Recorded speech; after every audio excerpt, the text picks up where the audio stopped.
तो देश कल 68वें स्वतंत्रता दिवस की तैयारी कर रहा है। आजादी के जश्न का यह दिन कई मायनों में खास है। कल प्रधानमंत्री नरेंद्र मोदी लाल किले से अपना पहला भाषण देंगे। इसके लिए लाल किले पर खास तैयारियां की गई हैं। सुरक्षा के पुख्ता इंतजाम किए जा रहे हैं। उम्मीद जताई जा रही है कि प्रधानमंत्री नरेंद्र मोदी कल कई अहम ऐलान कर सकते हैं।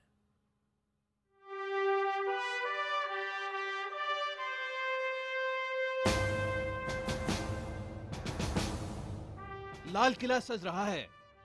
प्रधानमंत्री नरेंद्र मोदी का लाल किले की प्राचीर से पहला भाषण।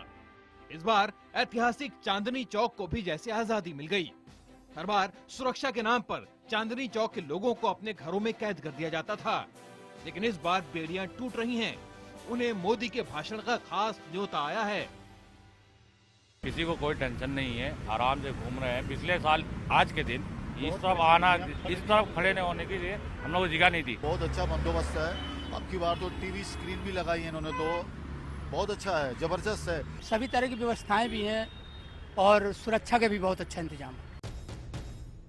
तो लाल किले की ऐतिहासिक प्राचीर, 10,000 सुरक्षा बलों की सख्त निगरानी, पौने 200 सीसीटीवी कैमरे और आसपास के 10,000 लोग अतिथि।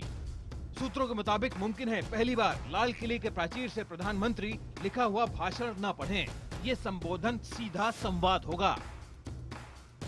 मोदी के नजदीकी लोगों का कहना है कि उनका ऐसा मानना है कि प्रॉम्प्टर और लिखे हुए भाषण पढ़ने से लोगों से जुड़ने में दिक्कत होती है। सूत्रों का मानना है कि मोदी भाषण देंगे लेकिन वो पढ़ेंगे नहीं, सिर्फ बोलेंगे और अपने सपने और योजनाओं को देश के सामने रखेंगे। उन्हें 60 साल दिए, हमें 60 महीने देकर देखिए। उसी चुनावी नारे पर खरे उतरने का वक्त है। चुनौती सामने है। बताया गया है कि मोदी ने 3 जून को अपने मंत्रियों के साथ बैठक की। बैठक में सभी 45 मंत्रियों को समयबद्ध काम करने का निर्देश दिया। बैठक में साफ कर दिया गया कि हर मंत्रालय 100 दिन के कामकाज का एजेंडा बनाए और इसी बैठक में शिक्षा, स्वास्थ्य, जल, ऊर्जा और सड़क में सुशासन का 10 सूत्रीय एजेंडा दिया गया।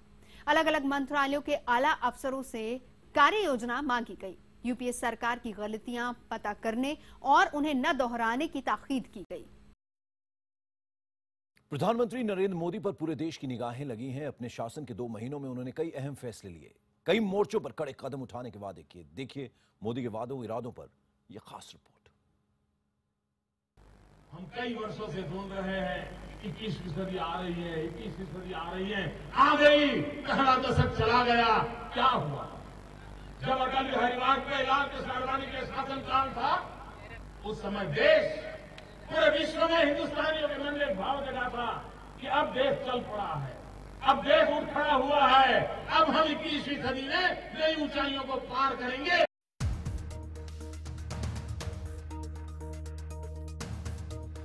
15 अगस्त 2013 नरेंद्र मोदी उस वक्त गुजरात के मुख्यमंत्री थे, लेकिन लाल किले पर चढ़ने और वहां से संदेश देने की हसरत उस वक्त भी उतनी ही प्रबल थी। सो मोदी के भाषण के लिए बाकायदा गुजरात में ही लाल किले का प्रतिरूप खड़ा किया गया। उस वक्त दबी जुबान में लोग कहते सुने गए कि एक दिन यही दमखम इस इंसान को असली लाल किले की प्राचीर तक पहुंचाएगा। वो सपना पूरा हुआ। मोदी की कमान में बीजेपी ने ऐतिहासिक जीत हासिल की, 282 सीटें जीती और मोदी प्रधानमंत्री बने। नरेंद्र दामोदर दास मोदी ईश्वर की शपथ लेता हूं कि। और तब शुरू हुई असली अग्नि परीक्षा। सिर्फ 60 दिनों में क्या कुछ हुआ और क्या कुछ होना बाकी है। मोदी का पहला लक्ष्य था भ्रष्टाचार से निपटना। भ्रष्टाचार से त्रस्त जनता को राहत देने के लिए सरकार ने सख्त कदम उठाने शुरू किए। विदेश से काला धन वापस लाने के लिए एसआईटी बनाई। भ्रष्टाचार और भाई भतीजावाद रोकने के लिए मंत्रियों के निजी सचिवों की नियुक्ति खुद करवाई। भाइयों बहनों, मैंने बीड़ा उठाया और मेरा तो मंत्र है, न खाऊंगा न खाने दूंगा। मोदी का टारगेट नंबर 2, महंगाई। महंगाई पर सरकारी वायदों से जनता बेहाल थी। महंगाई पर लगाम लगाने की कवायद शुरू हुई।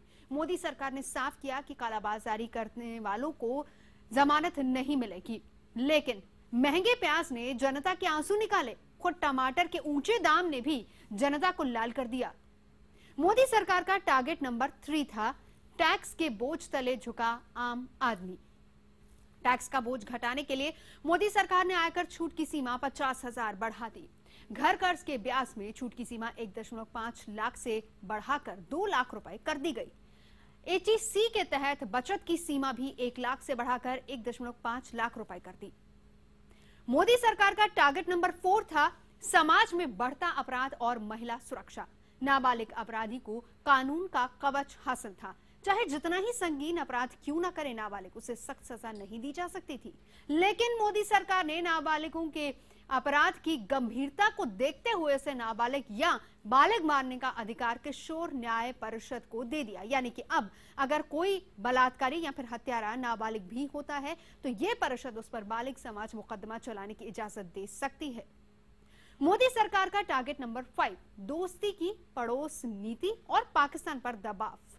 पाकिस्तान से रिश्ते सुधारने की कोशिश। नेपाल, भूटान, बांग्लादेश से अच्छे रिश्ते। भारत जैसे एशिया का बिग ब्रदर बने। चीन पर भी अच्छे व्यावसायिक रिश्तों का दबाव बढ़ाना। सार्क को मजबूत करना। इतना ही नहीं, मोदी सरकार ने ऊंची अदालतों के जजों की नियुक्ति में सिर्फ जजों का दबदबा भी खत्म कर दिया। इसके लिए चल रहा मौजूदा कोलेजियम सिस्टम खत्म करने के लिए संसद से कानून पारित करवाया गया। यानी अब हाई कोर्ट या सुप्रीम कोर्ट के जजों की नियुक्ति सिर्फ देश के चीफ जस्टिस की इच्छा या मर्जी से ही नहीं होगी। तो लाल किले से जब मोदी बोलेंगे तो उनके पास कहने के लिए काफी कुछ होगा। विधानसभा चुनाव के मद्देनजर लोक लुभावन ऐलान भी हो सकते हैं। तो क्या ये अच्छे दिनों का ऐलान होगा? ये भाषण कहा जा रहा है कि लीक से हटकर होगा। कुछ खास लोगों की टीम मोदी के भाषण को पिछले कुछ दिनों से तैयार कर रही थी। कहा जा रहा है कि मोदी का भाषण उनकी सरकार के 100 दिनों के एजेंडे पर केंद्रित हो सकता है।